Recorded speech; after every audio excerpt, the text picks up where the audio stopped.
Hi all, welcome to Competitive Cracker.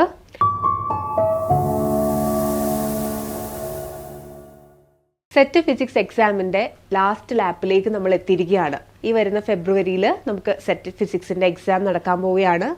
എല്ലാവരും പഠനത്തിൻ്റെ ചൂടിലായിരിക്കും.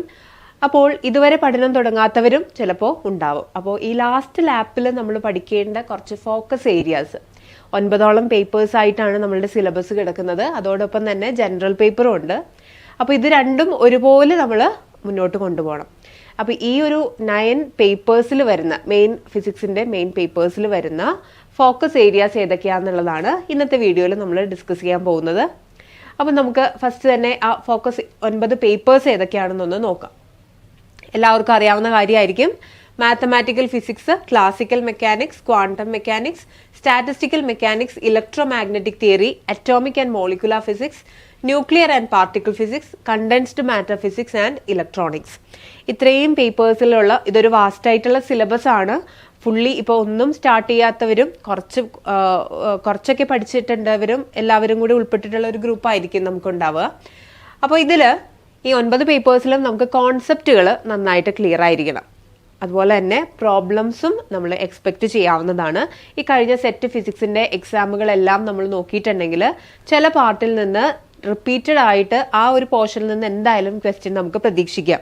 അപ്പോൾ അങ്ങനെയുള്ള പോർഷൻസ് ഏതൊക്കെയാണെന്നുള്ളത് നമ്മൾ ഐഡന്റിഫൈ ചെയ്ത് അതിനാണ് കൂടുതൽ ഫോക്കസ് കൊടുക്കേണ്ടത്. ഇനി ഒരു 1.5 months മാത്രമേ നമ്മളുടെ മുന്നിലുള്ളൂ. അപ്പോൾ ആ ഒരു അത്രയും ദിവസങ്ങൾ കറക്റ്റായിട്ട് സിസ്റ്റമാറ്റിക് ആയിട്ട് നിങ്ങൾ ഇരിക്കുന്ന ടൈം എത്രത്തോളം സമയം ഇരിക്കുന്നോ അത്രയും സമയം നിങ്ങൾ പ്രൊഡക്റ്റീവായിട്ട് തന്നെ യൂസ് ചെയ്യാനായിട്ട് ശ്രദ്ധിക്കുക. അപ്പോൾ ഈ ഓരോ പേപ്പേഴ്സിലും നമുക്ക് സ്ഥിരമായിട്ട് ചോദിക്കുന്ന ഫോക്കസ് ഏരിയാസ് നമുക്ക് നോക്കാം. മാത്തമാറ്റിക്കൽ ഫിസിക്സ് എടുക്കുകയാണെങ്കിൽ മെട്രീസസിൽ നിന്ന് ഒരു ചോദ്യം എന്തായാലും പ്രതീക്ഷിക്കാം. അതിൽ നിന്ന് ഒത്തിരി ടഫസ്റ്റ് ആയിട്ടുള്ളതൊന്നും വരാറില്ല. എങ്കിൽ പോലും കോൺസെപ്റ്റ് വൈസും ചോദിക്കാറുണ്ട്. അതായത് ഒരു ഹെർമിഷ്യൻ മെട്രിക്സിന്റെ ഈഗൻ വാല്യൂസ് എങ്ങനെയായിരിക്കും, റിയൽ ആയിരിക്കും, ഇമാജിനറി ആയിരിക്കും, അങ്ങനെയുള്ള ചോദ്യങ്ങളും അതോടൊപ്പം ഈഗൻ വാല്യൂസ് കണ്ടുപിടിക്കാനുള്ള ചോദ്യങ്ങളും ചിലപ്പോൾ മെട്രിക്സിൽ നിന്ന് ചോദിക്കാം. ഇനി സ്പെഷ്യൽ ഫംഗ്ഷൻസിൽ എന്ന് പറയുമ്പോൾ ബെസല്, ലെഗർ അല്ലെങ്കിൽ റോഡ്രിഗ്സ് ഫോർമുല അങ്ങനെയുള്ള കാര്യങ്ങളൊക്കെ അതിൽ ഉൾപ്പെടുത്തിയിട്ടുണ്ടാവും. അല്ലെങ്കിൽ വെക്ടേഴ്സ് എന്ന് പറയുന്നത് വെക്ടർ ഓൾജിബ്രയിൽ നിന്ന് ഇനി കേൾ കണ്ടുപിടിക്കാനോ ഡൈവേർജന്റ് കണ്ടുപിടിക്കാനോ അല്ലെങ്കിൽ വെക്ടർ കാൽക്കുലസ് ആയിട്ട് ബന്ധപ്പെട്ട് വരുന്ന ചോദ്യങ്ങൾ, ഇതിൽ നിന്നെല്ലാം 1-2 ക്വസ്റ്റ്യൻസ് നമുക്ക് പ്രതീക്ഷിക്കാം. അതുപോലെ തന്നെ വളരെ ഇമ്പോർട്ടൻ്റ് ആയിട്ടുള്ള മാത്തമാറ്റിക്കൽ ഫിസിക്സിൽ ഇതില്ലാതെ ഒരു ക്വസ്റ്റ്യൻ പേപ്പർ നമുക്ക് കാണാനായിട്ട് സാധിക്കില്ല. അത് അത്രയും ഇമ്പോർട്ടൻ്റ് ആയിട്ടുള്ളതാണ് കോംപ്ലക്സ് അനാലിസിസ്. വളരെ എളുപ്പമുള്ള ഒരു ടോപ്പിക്കാണ്. പക്ഷേ കാര്യം മനസ്സിലാക്കി നമ്മൾ ആ ഒരു ട്രിക്ക് ഉപയോഗിച്ച് കോൺസെപ്റ്റ് ക്ലിയർ ആക്കി വെച്ചിട്ടുണ്ടെങ്കിൽ നമുക്ക് ഇതിൽ നിന്ന് ഏത് ക്വസ്റ്റ്യൻ വന്നാലും ചെയ്യാൻ പറ്റും. അപ്പോൾ കോംപ്ലക്സ് അനാലിസിസിൽ നിന്ന് സ്ഥിരം ചോദിക്കാറുള്ളത് റെസിഡ്യൂസ്, പോൾസ് കണ്ടുപിടിക്കാൻ, അനലിറ്റിക് ഫംഗ്ഷൻ ആണോ അല്ലെങ്കിൽ അനലിറ്റിക് പോയിന്റ്സ് കണ്ടുപിടിക്കാനുള്ള ക്വസ്റ്റ്യൻസ് നമുക്ക് പ്രതീക്ഷിക്കാം. ഇനി ഡിഫറൻഷ്യൽ ഇക്വേഷൻ ആണെങ്കിൽ അത് മസ്റ്റ് ആയിട്ട് ചോദിക്കുന്നത് നമുക്ക് പറയാൻ പറ്റില്ല. എങ്കിൽ പോലും ലാസ്റ്റ് സെറ്റ് ഫിസിക്സിന്റെ എക്സാമിൽ ഇതിൽ നിന്ന് 1-2 ചോദ്യങ്ങൾ കണ്ടിട്ടുണ്ടായിരുന്നു. അപ്പോൾ ഡിഫറൻഷ്യൽ ഇക്വേഷൻ സോൾവ് ചെയ്യാൻ, ഇവാലുവേറ്റ് ചെയ്യാനും ഒരു ഡിഫറൻഷ്യൽ ഇക്വേഷൻ തന്നിട്ട് അതിന്റെ സൊല്യൂഷൻ കണ്ടുപിടിക്കാൻ, ചിലപ്പോൾ കംപ്ലീറ്റ് സൊല്യൂഷൻ ആവാം, ചിലപ്പോൾ അതിന്റെ പർട്ടിക്കുലർ ഇന്റഗ്രൽ മാത്രമായിരിക്കാം കണ്ടുപിടിക്കാൻ ചോദിക്കുന്നത്. അങ്ങനത്തെ ക്വസ്റ്റ്യൻസ് ഡിഫറൻഷ്യൽ ഇക്വേഷനിൽ നിന്ന് നോക്കാം. അതുപോലെ തന്നെ ഫറിയർ ആൻഡ് ലാപ്ലേസ് ട്രാൻസ്ഫോം, ഇതും വളരെ മസ്റ്റായിട്ട് ചോദിക്കാൻ ചാൻസ് ഉള്ള ക്വസ്റ്റ്യൻ ആണ്. ഇതിൽ ഒത്തിരി നമുക്ക് ഡിറൈവ് ചെയ്ത് കണ്ടുപിടിക്കാനുള്ള ചോദ്യങ്ങളെക്കാൾ ഉപരി ഓൾറെഡി നമ്മൾ പഠിച്ചു വെക്കുന്ന കുറച്ച് ഫറിയർ ട്രാൻസ്ഫോംസുകളുണ്ട്. അത് മാക്സിമം നോക്കിയിട്ട് വെക്കുക. ഓക്കെ, അപ്പോൾ മാത്തമാറ്റിക്കൽ ഫിസിക്സിൽ നിന്ന് ഇത്രയും പോർഷൻസ് നിങ്ങൾ എന്തായാലും മസ്റ്റായിട്ട് നോക്കിയിട്ട് പോകേണ്ടതാണ്. നെക്സ്റ്റ് വരുന്നത് ക്ലാസിക്കൽ മെക്കാനിക്സിൽ ലഗ്രാഞ്ചിയൻ ആൻഡ് ഹാമിൽട്ടോണിയൻ, അതിന്റെ ഫോർമുലേഷൻ, ലഗ്രാഞ്ചിയൻ തന്നിട്ട് ഹാമിൽട്ടോണിയൻ എഴുതാൻ പറയുക, അങ്ങനെയുള്ള ചോദ്യങ്ങൾ. പിന്നെ കനോണിക്കൽ ട്രാൻസ്ഫോർമേഷൻ തന്നിട്ട് അത് ചെയ്യാനായിട്ട്. പിന്നെ അതുപോലെ തന്നെ പോയിസൺ ബ്രാക്കറ്റ്സും ചോദിക്കാൻ ചാൻസ് ഉണ്ട്. പിന്നെ സെൻട്രൽ ഫോഴ്സ് പ്രോബ്ലം, അത് 1-2 ചോദ്യം അതിൽ നിന്ന് പ്രതീക്ഷിക്കാം. അതുപോലെ തന്നെ റിജിഡ് ബോഡി ഡൈനാമിക്സ്, പിന്നെ സ്പെഷ്യൽ തിയറി ഓഫ് റിലേറ്റിവിറ്റി, അതും 2-3 ക്വസ്റ്റ്യൻസ് അതിൽ നിന്നും ചോദിച്ചു കാണാറുണ്ട്. അതായത് ലെങ്ത് കൺട്രാക്ഷൻ അല്ലെങ്കിൽ ടൈം ഡൈലേഷൻ, അങ്ങനത്തെ ക്വസ്റ്റ്യൻസ്. പിന്നെ മാസിന്റെ വേരിയേഷൻ വരുന്നത്, ഇതെല്ലാം റിലേറ്റിവിറ്റി ആയിട്ട് ബന്ധപ്പെട്ട് വരുന്ന ചോദ്യങ്ങൾ. ഇതും നിങ്ങൾ ഇത്രയും തന്നെ നോക്കിയിട്ട് പോവുക. ഇത് നല്ല കോൺസെപ്റ്റ് വൈസും നോക്കണം. അതുപോലെ തന്നെ പ്രോബ്ലം ചോദിച്ചാലും അറിയണം. നെക്സ്റ്റ് വരുന്നത് ക്വാണ്ടം മെക്കാനിക്സിൽ സ്ഥിരം ചോദിക്കുന്ന സ്ട്രോഡിഞ്ചർ ഇക്വേഷൻ, പിന്നെ അൺസർട്ടനിറ്റി പ്രിൻസിപ്പിൾ, അതിൻ്റെയൊക്കെ കോൺസെപ്റ്റ് വൈസ് ആണ്. ന്യൂമറിക്കൽ പ്രോബ്ലംസ് ഉണ്ടാവും, എങ്കിൽ പോലും കുറച്ചും കൂടെ നോൺ ന്യൂമറിക്കൽ ആയിട്ടുള്ള സ്റ്റേറ്റ്മെന്റ് വൈസ് ക്വസ്റ്റ്യൻസ് പ്രതീക്ഷിക്കാം. പിന്നെ time dependent and time independent perturbation theories, പിന്നെ variational method, Fermi's golden rule, പിന്നെ WKB അപ്രോക്സിമേഷൻ, ബോൺ അപ്രോക്സിമേഷൻ, ഇതൊക്കെ ഇമ്പോർട്ടൻ്റ് ആയിട്ടുള്ള ഏരിയാസ് ആണ്. ഇതിനെല്ലാം ഫോക്കസ് കൊടുത്ത് പഠിക്കുക. ആദ്യം ഇതിലൊക്കെ കോൺസെപ്റ്റ് പഠിക്കുക, അതിനുശേഷം കാര്യം എന്താണെന്നുള്ളത് കോൺസെപ്റ്റ് മനസ്സിലാക്കിയതിനു ശേഷം പ്രോബ്ലത്തിലേക്ക് പോവുക. സ്റ്റാറ്റിസ്റ്റിക്കൽ മെക്കാനിക്സിലാണെങ്കിൽ ക്ലാസിക്കലും ക്വാണ്ടം സ്റ്റാറ്റിസ്റ്റിക്സും, ഇപ്പോൾ ബോസ് ഐൻസ്റ്റീൻ അങ്ങനെയുള്ള, പിന്നെ Fermi Dirac statistics, Maxwell Boltzmann statistics, ഇതെല്ലാം അതിലുൾപ്പെടുന്നതാണ്. അത് നോക്കുക. പിന്നെ ഫേസ് സ്പേസിന്റെ പ്രോബ്ലം ആയിരിക്കില്ല കൂടുതലും, അതിന്റെ ട്രജക്ടറി ആയിട്ട് ബന്ധപ്പെട്ട് വരുന്ന സ്റ്റേറ്റ്മെന്റ് വൈസ് ക്വസ്റ്റ്യൻസ് ആയിരിക്കാം. പിന്നെ എൻസെമ്പിൾസും വളരെ വളരെ ഇമ്പോർട്ടന്റ് ആണ്. Canonical, micro canonical, grand canonical, ഇതിന്റെ എല്ലാം ഓരോന്നിനും സെപ്പറേറ്റ് പാർട്ടീഷൻ ഫംഗ്ഷൻ, അതെല്ലാം നമ്മൾ പഠിക്കുന്നതാണ്. അതിന്റെയൊക്കെ ഫോർമുലാസ് കാണാതെ പഠിച്ചിട്ട് പോവാം. ആ ഫോർമുലാസ് തന്നെ ചിലപ്പോൾ ഡയറക്ട്ലി ചോദിക്കാം. പിന്നെ ബ്ലാക്ക് ബോഡി റേഡിയേഷൻ, ഇതും ചോദിച്ച് കാണാറുള്ള ക്വസ്റ്റ്യൻസ് ആണ്. ഓക്കെ, ഇപ്പൊ സ്റ്റാറ്റിസ്റ്റിക്കൽ മെക്കാനിക്സിൽ മെയിൻ ആയിട്ട് നോക്കേണ്ട ഏരിയാസ് ആണ്. നെക്സ്റ്റ് വരുന്നത് ഇലക്ട്രോ മാഗ്നറ്റിക് തിയറിയിൽ എല്ലാം തന്നെ ഇമ്പോർട്ടന്റ് ആണ്. ഞാൻ ബ്രോഡ്ലി ഇലക്ട്രോസ്റ്റാറ്റിക്സും മാഗ്നറ്റോസ്റ്റാറ്റിക്സും എഴുതിയിട്ടുണ്ട്, അതെല്ലാം ഉൾപ്പെടുന്നതാണ്. ഇത് രണ്ടും പറയുമ്പോൾ തന്നെ ഇതിലുള്ള എല്ലാ ടോപ്പിക്സും അതിനകത്ത് ഇൻക്ലൂഡഡ് ആണ്. എങ്കിൽ പോലും അത് രണ്ടും വളരെ ഈക്വലി ഇമ്പോർട്ടന്റ് ആണ്. പിന്നെ മാക്സ്വെൽസ് ഇക്വേഷൻ, ഇതെല്ലാം ഇതിൽ ചോദിക്കാൻ ചാൻസ് ഉള്ളതാണ്.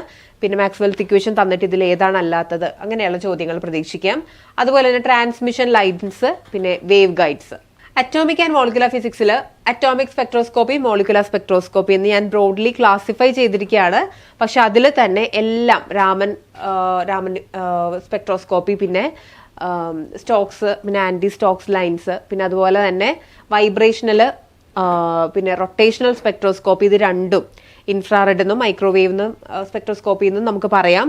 ഇത് രണ്ടും ഈക്വലി ഇമ്പോർട്ടന്റ് ആണ്. അതിന്റെ സെലക്ഷൻ റൂളുകൾ ഇതെല്ലാം കാണാതെ പഠിക്കണം.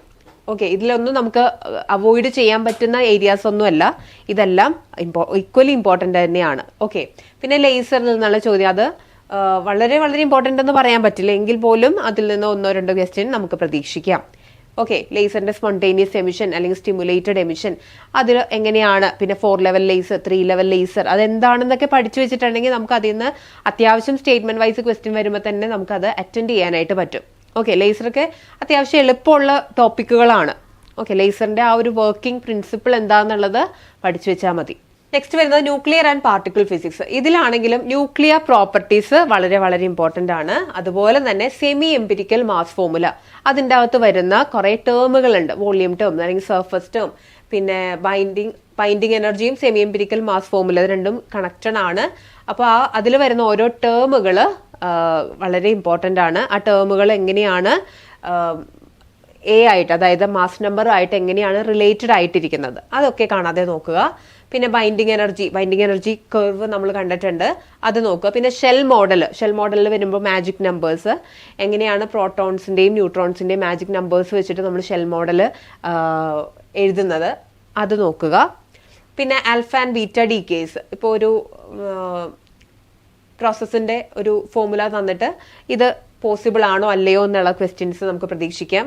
അതുപോലെ തന്നെ ഫണ്ടമെന്റൽ ഫോഴ്സസ്, പിന്നെ എലിമെന്ററി പാർട്ടിക്കിൾസ്, അതും വളരെ ഇമ്പോർട്ടന്റ് ആണ്. ക്വാർക്ക് മോഡൽ, എലിമെന്ററി പാർട്ടിക്കിൾസ് എന്ന് പറയുമ്പോൾ ഒത്തിരി അധികം പഠിക്കാനുണ്ട്. അതിൽ ബാരിയോൺസ്, ലെപ്റ്റോൺസ്, അതിന്റെ നമ്പർ, അതിന്റെ കൺസർവേഷൻ നമ്പേഴ്സ്, ഇതൊക്കെ നോക്കിയിട്ട് പോവാം. ഇതൊക്കെ ജസ്റ്റ് നോക്കിയാൽ നമുക്ക് മനസ്സിലാവില്ല. അതിരുന്ന് ഒരു ദിവസം ഇരുന്ന് ഇപ്പോൾ ഒരു ടോപ്പിക്ക് നിങ്ങൾ ഒരു ദിവസം ആ ഒരു ടോപ്പിക് ആണെങ്കിൽ അതുമായിട്ട് ബന്ധപ്പെട്ടിരുന്ന എല്ലാ കാര്യങ്ങളും പഠിക്കുന്ന ടൈമിൽ തന്നെ നോട്ട്സ് പ്രിപ്പയർ ചെയ്ത് പോവാം. ഓക്കെ, അപ്പോൾ അത് എക്സാമിന് ഒരു 10 ദിവസം മുന്നെങ്കിലും നമ്മളുടെ നോട്ട്സ് പ്രിപ്പറേഷൻ എല്ലാം കഴിഞ്ഞിട്ടുണ്ടാവണം. അപ്പോൾ ആ നോട്ട്സ് പ്രിപ്പറേഷൻ 10 ഡേയ്സ് നമുക്കൊന്ന് റിവൈസ് ചെയ്യാം. അപ്പോൾ നമ്മൾ തന്നെ പ്രിപ്പയർ ചെയ്യുന്ന നോട്ട്സ് ആകുമ്പോൾ നമുക്ക് പെട്ടെന്ന് അത് മനസ്സിലാവാൻ എളുപ്പമാണ്, ഇല്ലേ? മറ്റൊരാൾ എഴുതിയ നോട്ട്സ് നമ്മൾ നോക്കുമ്പോൾ അതിനേക്കാൾ എളുപ്പമാണ് നമ്മൾ തന്നെ പ്രിപ്പയർ ചെയ്യുമ്പോൾ. അപ്പോൾ ജസ്റ്റ് ഒന്ന് അത് ബ്രഷപ്പ് ചെയ്തെടുത്താൽ മാത്രം മതി. ഓക്കെ, അപ്പോൾ ഇത്രയും കാര്യങ്ങൾ ന്യൂക്ലിയർ ആൻഡ് പാർട്ടിക്കിൾ ഫിസിക്സിൽ വരുന്നതാണ്. കണ്ടൻസ്ഡ് മാറ്റർ ഫിസിക്സിലേക്ക് വരുമ്പോൾ free electron theory, Fermi energy, ഇതെല്ലാം അതിൽ വരുന്നതാണ്. അത് നോക്കുക. പിന്നെ Drude model, band theory of solid, types of magnetism, ആ ഓരോ മാഗ്നറ്റിക് മെറ്റീരിയൽസിൻ്റെയും പ്രോപ്പർട്ടി, പിന്നെ സസെപ്റ്റിബിലിറ്റി, അതുമായിട്ട് ബന്ധപ്പെട്ട് വരുന്ന കുറേ പോയിന്റ്സുകളുണ്ട്, അതെല്ലാം നോക്കുക. പിന്നെ Bravais lattices, crystal structure, reciprocal lattice, ഇതിൽ നിന്നൊക്കെ പ്രോബ്ലംസ്, അതായത് ഒരു പ്ലെയിൻ തന്നിട്ട് അത് HKL കണ്ടുപിടിക്കാനായിട്ടുണ്ടാവും. അതിൻ്റെ ക്രിസ്റ്റൽ സ്ട്രക്ചർ ഏതാന്ന്, ഇപ്പോൾ ആംഗിൾസ് വന്നിട്ടുണ്ടെങ്കിൽ അത് ഏത് ക്രിസ്റ്റൽ സ്ട്രക്ചർ ആണ് എന്നുള്ളത്, ഓർത്തോറോംബിക് അല്ലെങ്കിൽ ടെട്രാഹെഡ്രൽ, അങ്ങനെ ഒത്തിരി 14 ക്രിസ്റ്റൽ സ്ട്രക്ചേഴ്സ് നമ്മൾ പഠിക്കുന്നുണ്ട്. അതിൻ്റെ എല്ലാം ഒരു ടേബിൾ ഉണ്ട്, ഇത്ര ആൽഫ ബീറ്റ ഗാമ, ആംഗിൾ എത്രയാണ്, അതെല്ലാം നോക്കുക. പിന്നെ വരുന്നത് ലാസ്റ്റ് വരുന്ന പേപ്പറാണ് ഇലക്ട്രോണിക്സ്. ഇലക്ട്രോണിക്സിലാണെങ്കിലും സെമി കണ്ടക്ടർ ഡിവൈസസ് ഏതൊക്കെയാണ്, ഓസിലേറ്റേഴ്സ്, പിന്നെ ഓപ്പാംസിന്റെ ക്യാരക്ടറിസ്റ്റിക്സ് എന്തൊക്കെയാണ്, പിന്നെ ഒപ്റ്റോ ഇലക്ട്രോണിക് ഡിവൈസസ്, LED, അതെല്ലാം അതിൽ വരുന്നതാണ്. പിന്നെ comparator, micro processor, micro controllers, ഇത് എല്ലാം തന്നെ ഇലക്ട്രോണിക്സിലെല്ലാം തന്നെ ഇമ്പോർട്ടൻ്റ് ആണ്. എല്ലാ ക്വസ്റ്റിൽ നിന്നും ഓരോന്ന് വെച്ച് നമുക്ക് എക്സ്പെക്ട് ചെയ്യാം. ഓക്കെ, അപ്പോൾ ഇത്രയും പേപ്പേഴ്സ് നമുക്കുണ്ട്. ഇത്രയും വാസ്റ്റ് ആയിട്ടുള്ള സിലബസ് ആണ്. ഫോക്കസ് ഏരിയ എന്ന് പറയുമ്പോൾ ഒന്നും തന്നെ നമുക്ക് അവോയ്ഡ് ചെയ്യാൻ പറ്റില്ല. എങ്കിൽ പോലും ഞാൻ ഇന്ന് പറഞ്ഞ ടോപ്പിക്കുകൾ മസ്റ്റായിട്ട് അതിൽ നിന്നുള്ള ടോപ്പിക്കുകളിൽ നിന്നുള്ള ക്വസ്റ്റ്യൻസ് നന്നായിട്ട് പഠിക്കുക. ഓക്കെ, അപ്പോൾ എപ്പോഴും നമ്മൾ സെറ്റ് ഫിസിക്സിന്റെ പ്രീവിയസ് ഇയർ ക്വസ്റ്റ്യൻ പേപ്പേഴ്സ് എടുത്തിട്ടുണ്ടെങ്കിൽ തന്നെ നമുക്ക് ഈ ഫോക്കസ് ഏരിയാസിൽ നിന്ന് എങ്ങനത്തെ ചോദ്യങ്ങളാണ് ചോദിച്ചിട്ടുള്ളത് എന്നുള്ളത് ഒരു 3 to 4 previous year question papers എങ്കിലും നമ്മൾ എല്ലാവരും എക്സാം എഴുതുമ്പോഴും, ഇപ്പോൾ സെറ്റ് മാത്രമല്ല ഏതൊരു എക്സാം എഴുതാൻ പോയാലും പ്രീവിയസ് ഇയർ ക്വസ്റ്റ്യൻ പേപ്പർ 1-2 ഒരു 3 to 4 എങ്കിലും നമ്മൾ സോൾവ് ചെയ്തിട്ടുണ്ടെങ്കിൽ നമ്മൾ അത്യാവശ്യം എല്ലാ ഫോക്കസ് ഏരിയാസ് ഏതൊക്കെയാണെന്ന് അറിയാൻ പറ്റും. അത്യാവശ്യം എല്ലാ ഭാഗത്തു നിന്നും കവർ ചെയ്യാനും പറ്റും. അപ്പോൾ എല്ലാവർക്കും ഈ വരുന്ന സെറ്റ് ഫിസിക്സ് എക്സാം നന്നായിട്ട് ക്രാക്ക് ചെയ്യാനായിട്ട് സാധിക്കട്ടെ. അപ്പോൾ നമുക്കിവിടെ സെറ്റ് ഫിസിക്സിന്റെ 30-യുടെ ക്രാഷ് ബാച്ച് നമ്മൾ സ്റ്റാർട്ട് ചെയ്തിരിക്കുകയാണ്.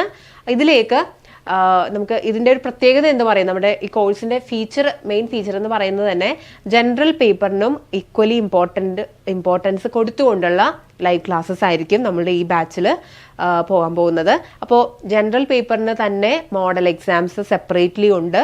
ഒരു 10ഓളം മോഡൽ എക്സാംസ് നമ്മൾ ജനറൽ പേപ്പറിന് വെച്ചിട്ട് നടത്തുന്നതാണ്. അതുപോലെ തന്നെ സബ്ജക്ട് പേപ്പറിനും നമ്മളൊരു 15 മോഡൽ എക്സാംസ് എങ്കിലും നടത്തുന്നുണ്ട്. അപ്പോൾ നമുക്കിവിടെ ഒരു 10+5 ആണ് വരുന്നത്. 10+5 ടോട്ടൽ ഒരു 15 മോഡൽ എക്സാംസ് ആയിരിക്കും നമ്മൾ നടത്താൻ പോകുന്നത്. അപ്പോൾ ഇതിൽ നിന്ന് നിങ്ങൾക്ക് അത്രയും ക്വസ്റ്റ്യൻസ് ആണ് കിട്ടുന്നത്. ഒരു പേപ്പർ അറിയാം, എല്ലാവർക്കും അറിയാം, 120 ക്വസ്റ്റ്യൻ ആണ് ജനറൽ പാർട്ട് 1-ലും പാർട്ട് 2-ലും ചോദിക്കുന്നത്. അപ്പോൾ സെപ്പറേറ്റ്ലി ആണ് എക്സാം നടത്തുന്നത്. അപ്പോൾ 120+120 എന്ന് പറയുമ്പോൾ 240 ക്വസ്റ്റ്യൻസ് ആണ് നിങ്ങൾ അറ്റൻഡ് ചെയ്യേണ്ടത് സെറ്റ് ഫിസിക്സിന്റെ എക്സാമിനായിട്ട്. അപ്പോൾ ഇത്രയും നിങ്ങൾ മോഡൽ എക്സാം, നമ്മളൊരു 15ഓളം മോഡൽ എക്സാം തരുമ്പോൾ നിങ്ങൾക്ക് അത്രത്തോളം ക്വസ്റ്റ്യൻസ് ആണ് അവൈലബിൾ ആവുന്നത്. അപ്പോൾ ഈ ഇത്രയും ക്വസ്റ്റ്യൻസ് നിങ്ങൾ പഠിക്കുമ്പോൾ തന്നെ വേറെ ടോപ്പിക്കുകൾ, പിന്നെ എല്ലാ ടോപ്പിക്കിൽ നിന്നും ഒരേപോലെ തന്നെ കവർ ചെയ്താണ് നമ്മുടെ മോഡൽ എക്സാം ഇടുന്നത്.